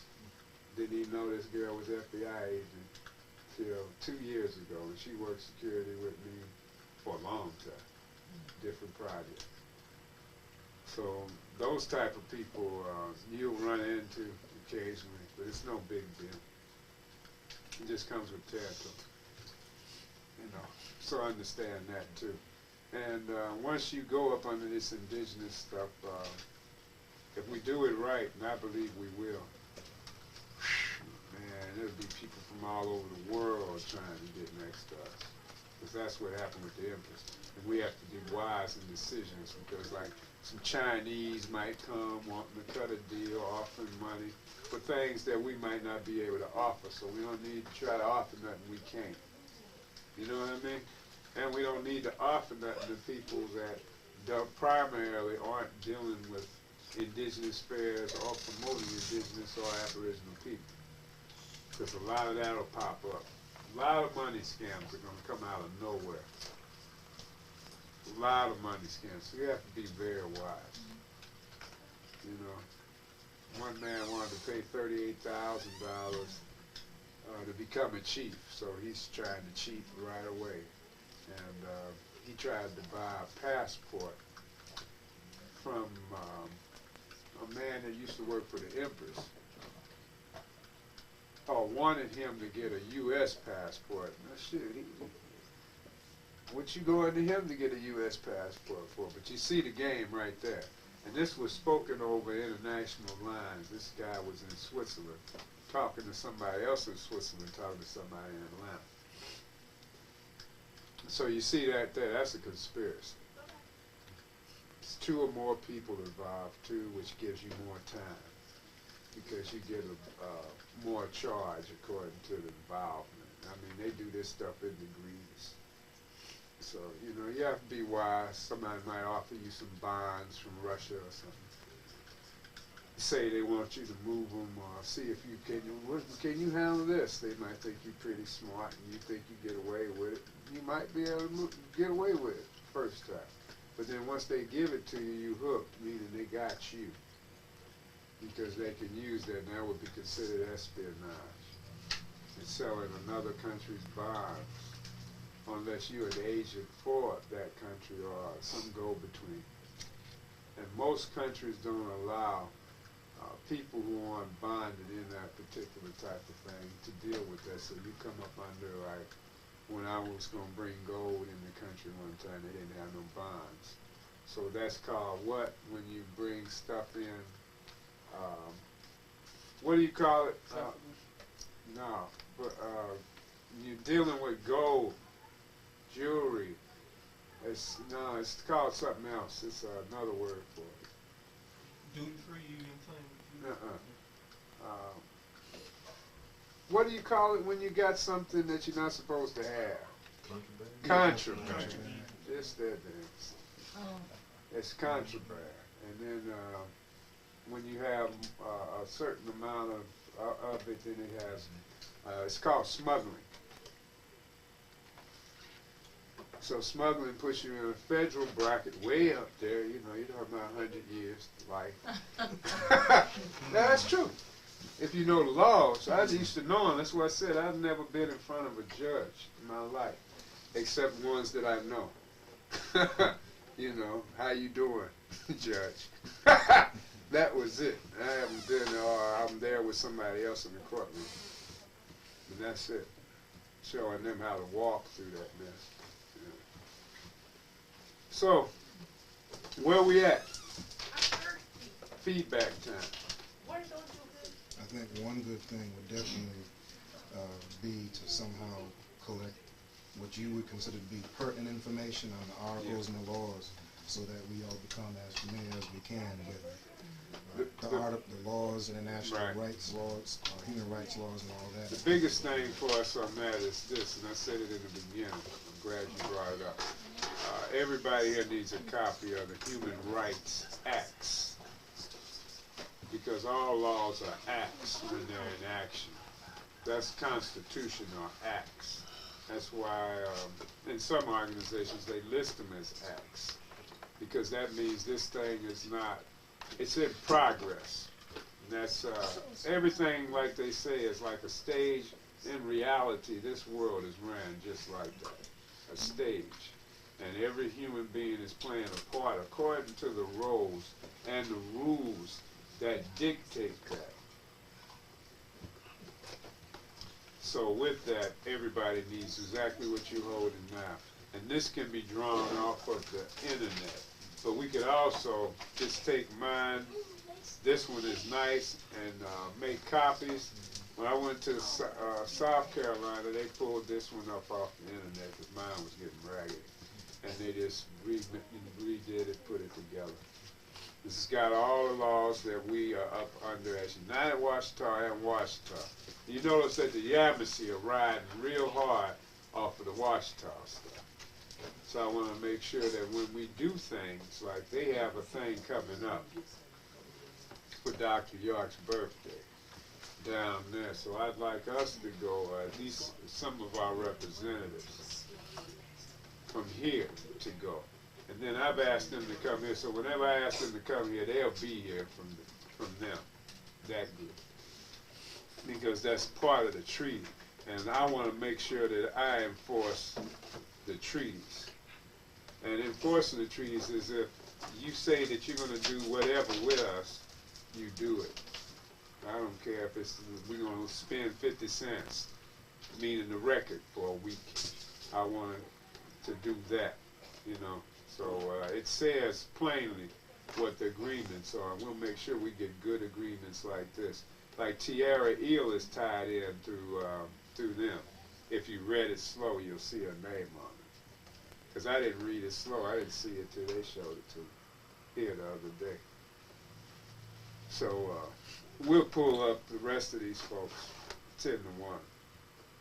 And through that, we'll be able to do bigger things. But right now, we need to start establishing the smaller ones. And that's go to the mounds, find the mounds here, locate them, do the rituals. Go, we've already established a little area where we're doing this thing with the Melchizedek order. And when we do a healing session around that, and I'm switching from this to that, we can go to the first spot.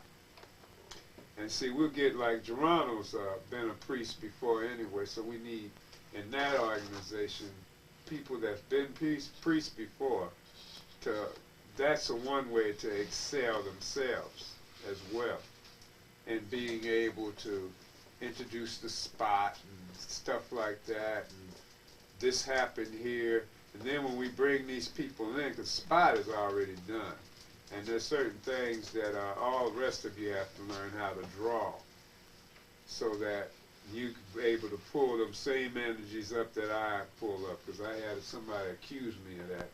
They did the meditation with another group without me, and they said, we didn't get the same effect. None of that happened when you was there. You did some special hoodoo stuff that you didn't give us. And I said, no. I did the whole exercise, and you probably cheated. You know, they probably didn't do it. But in that, there are certain ways you do certain things. And when you do it consciously in that environment, everybody here is not that, so I'm not going into it in detail. But most of you know by now, saw what we were doing, because I showed you. Did it slow enough and told you. If I didn't, we'll go into that, you know, a little bit. But not now, because we got people that aren't missions. And we'd be breaking the law of all those that took the step, you know. So, you know, if you ever want to come into that, we have that too. But priesthood is something you just take your time with too. All this type of stuff, you take your time and make sure you want to really go into it, you know. Because you're dealing with historically changing a lot of thoughts that you might have had before. But we don't believe we came here on the good ship, lollipop, Jesus, or otherwise. We believe that our ancestors were already here. And by our ancestors already being here, then we have a viable history to this landmass.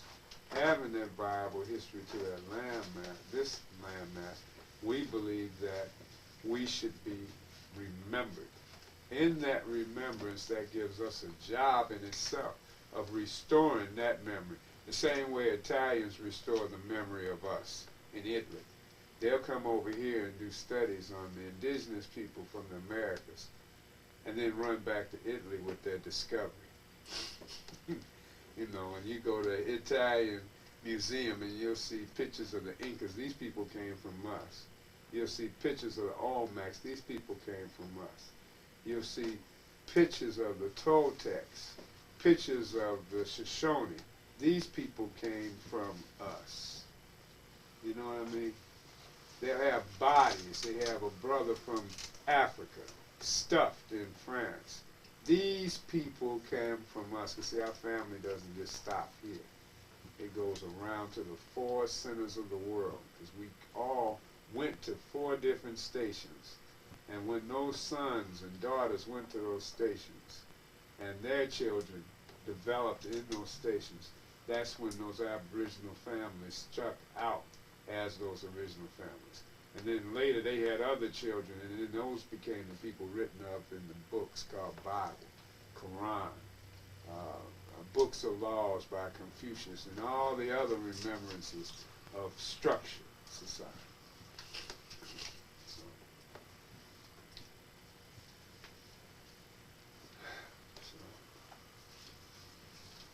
Where we at? Because I'm tired of talking.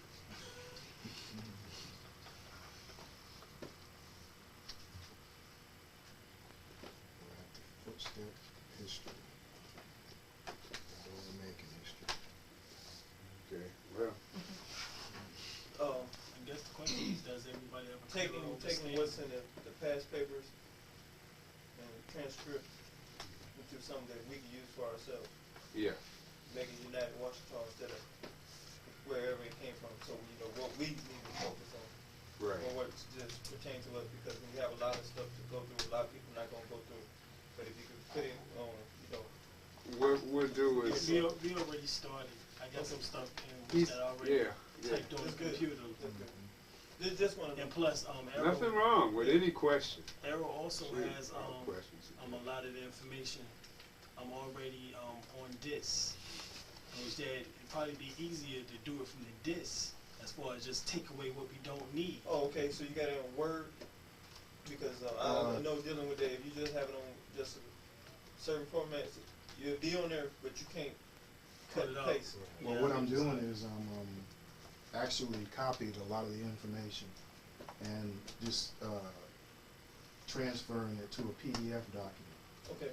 So that way, anybody who's got like Adobe Acrobat or something, you can. Yeah, because when you're in PDF, you can't cut and paste. So they can't cut and paste or whatever, but you can still view it and print it out as a regular page, just the way it appears. Okay. So what I've done is I've scanned much of the paperwork that Brother Name already had. It'd probably be a good idea to get some more of the pertinent stuff too, especially the human rights. But laws eventually, it don't have to be right now. But like you said, instead of having PDF, and people go through that, pick out what we need for us, and start making it into our pamphlet. Right. always, usually in a PDF, I think you can transfer it back to a Word document. Because Adobe does have a way where you can transfer it right in Microsoft Word to a PDF document. So I'm quite sure you can do it the other way around, so you can make whatever changes you want to. But that's later down the line. Yeah. Okay. Any other questions? If not, then I want everybody to rise.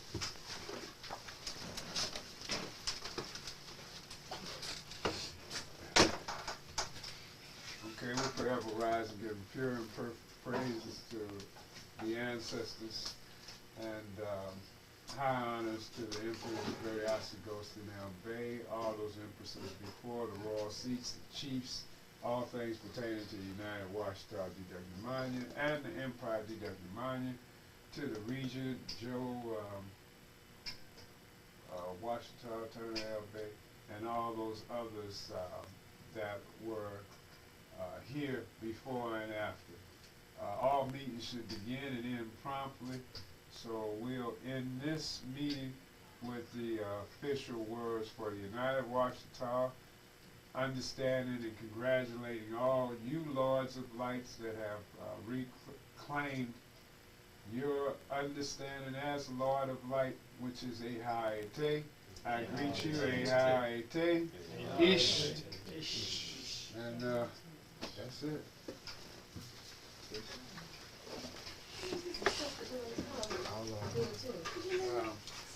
Just let me know which ones you think are pertinent. Right. To try and get the information, and maybe we can put together a little paper or a book or disc or something. That's what we got to do. We have to sit down and put all of this together that we're going to use.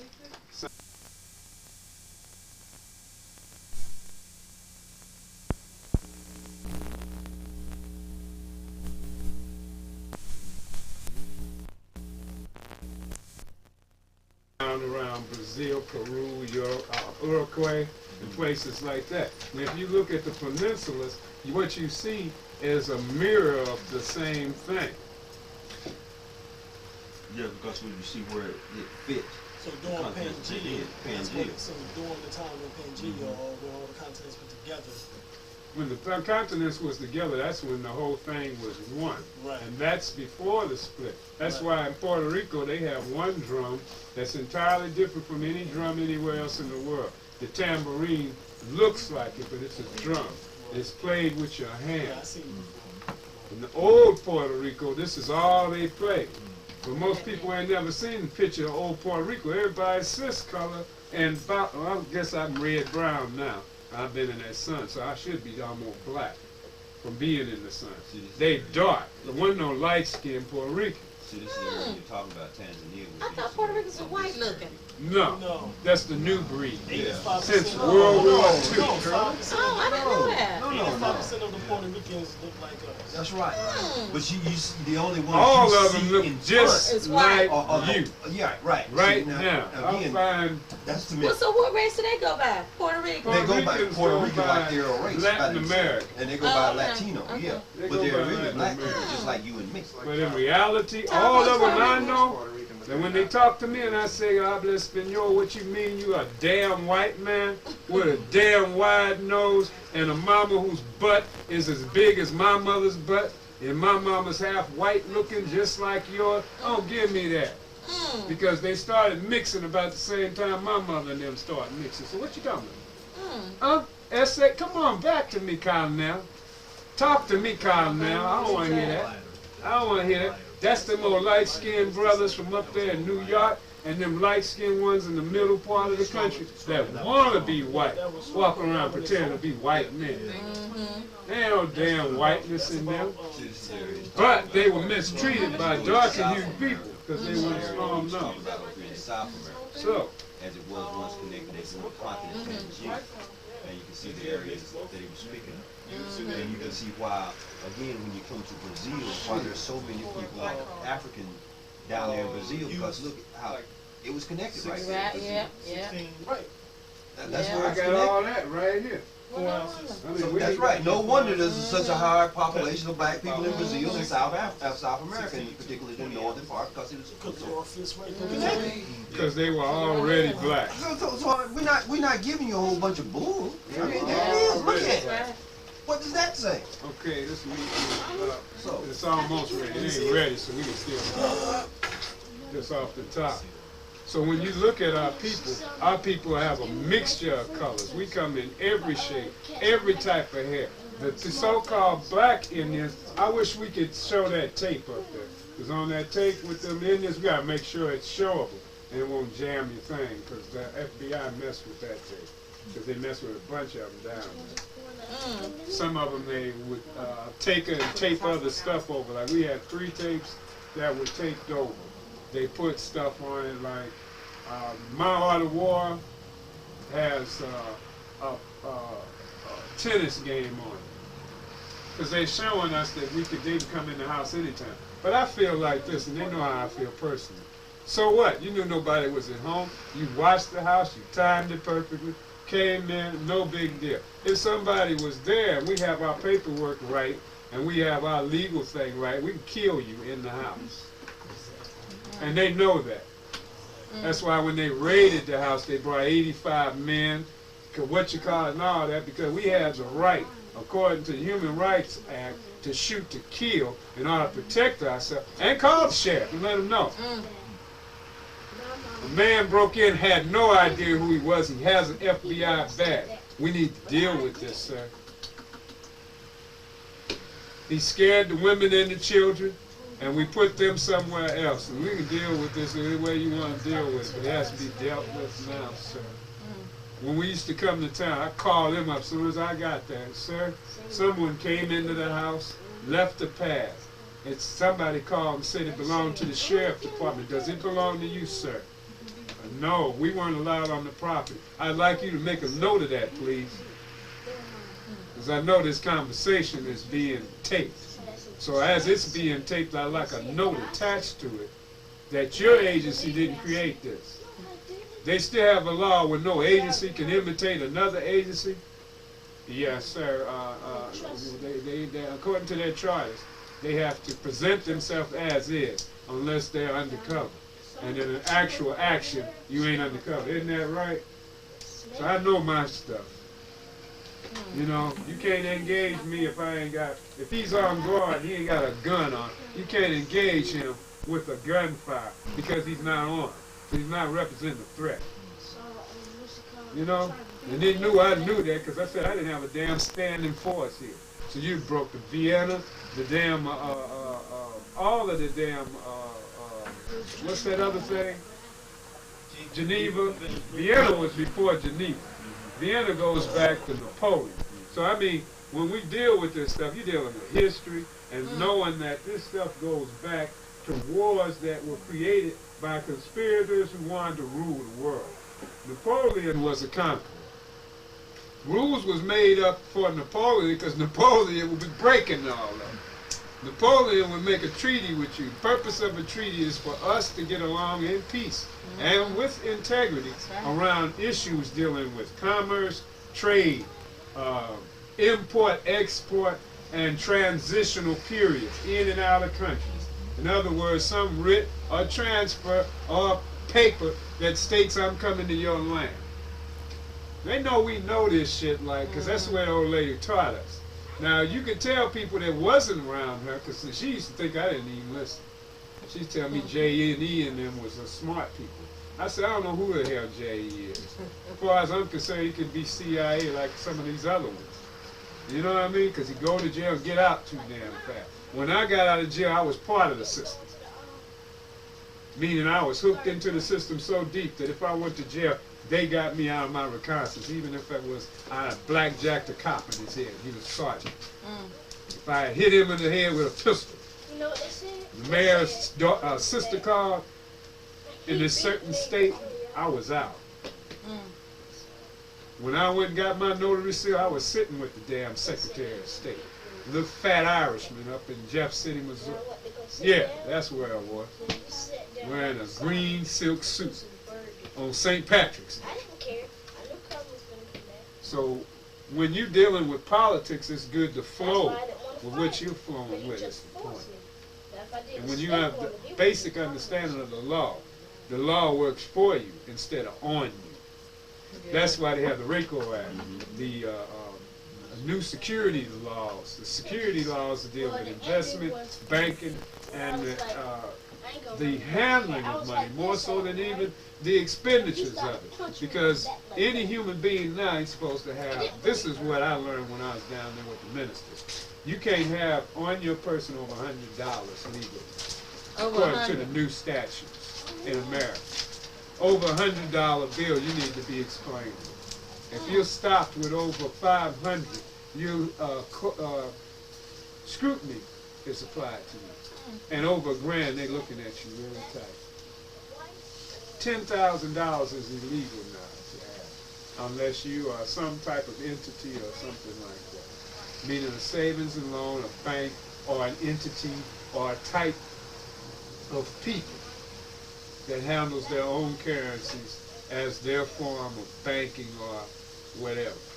And then even with that, you have to have a special permit or get an understanding with the Justice Department or the Department of the Interior when it's dealing with affairs of indigenous. Let's start this meeting. Can you, I can't read that. Your writing's too fancy. I have to listen until we get it typed up. I'll read it.